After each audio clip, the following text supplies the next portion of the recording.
Hey everyone and welcome to the channel. My name is Ash and I am here with a first impressions of After Us on Xbox.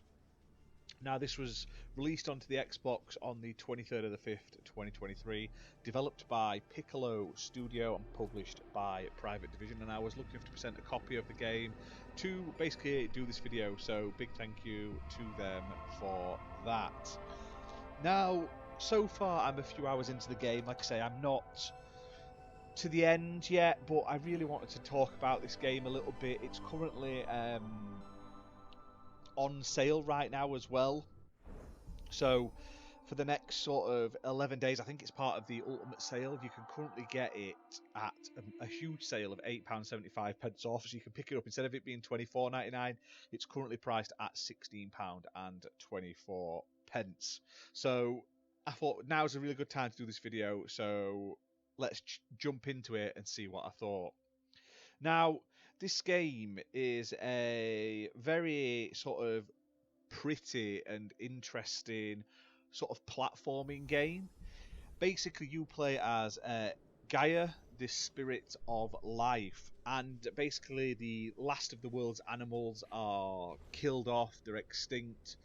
These environments are overrun with like decay and oil and stuff like that. It's honestly, it touches home in the way the world's going. Do you know what I mean? But you play as the spirit of life, and it's up to you to basically find these souls of these extinct animals and revive them. So some of them are going to include like the last whale that was harpooned, the last deer hunted down, the final eagle cage and stuff like that. And it's up to you to revive them and sort of save them basically.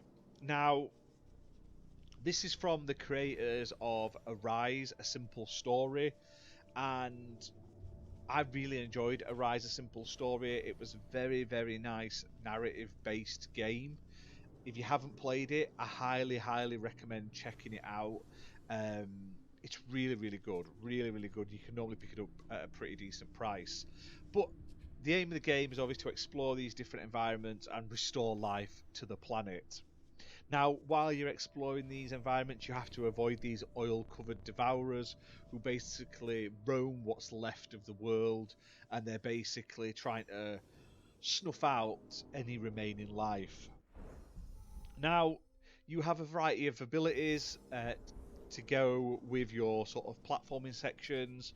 So you have the ability to like sprint and jumps to do like longer jumps. You have like dashes, you have like a glide where you can sort of jump and then glide slowly down and stuff like that.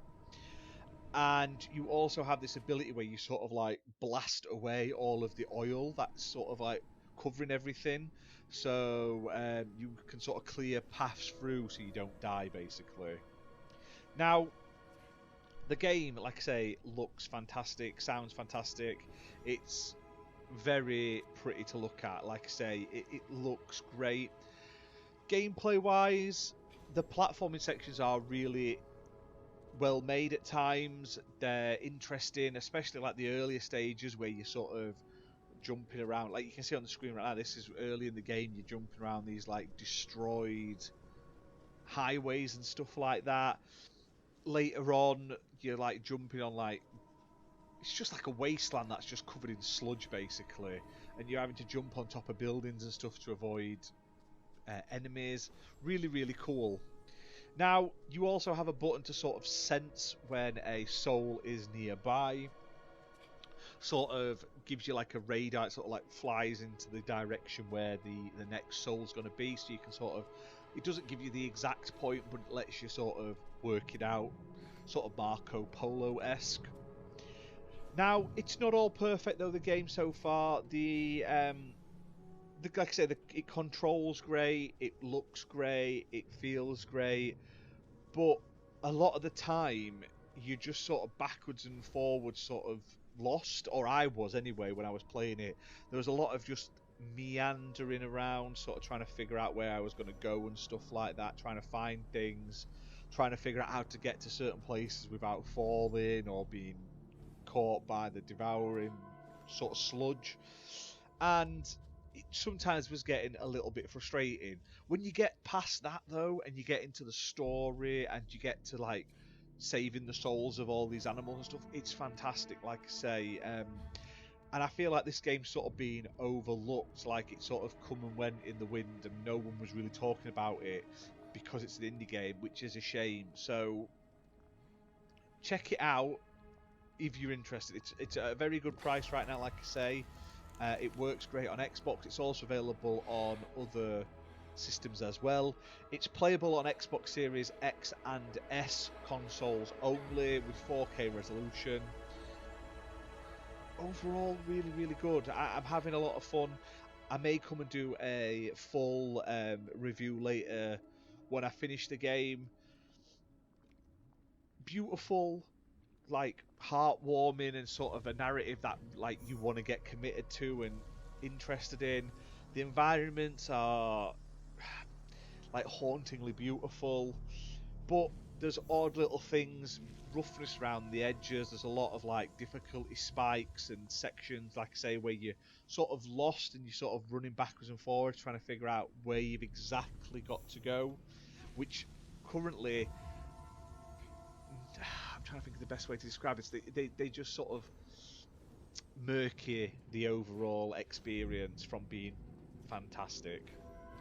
But that's it for this video, guys. Hope you've enjoyed it. Like I say, if you've played this game, let me know in the comments. Does it get better as you progress? Or is it more of the same as you play through the game? I'd love to know before I jump into it and play it to completion. But hit that like button, hit subscribe, and we'll see you very soon for more content, guys. Bye for now.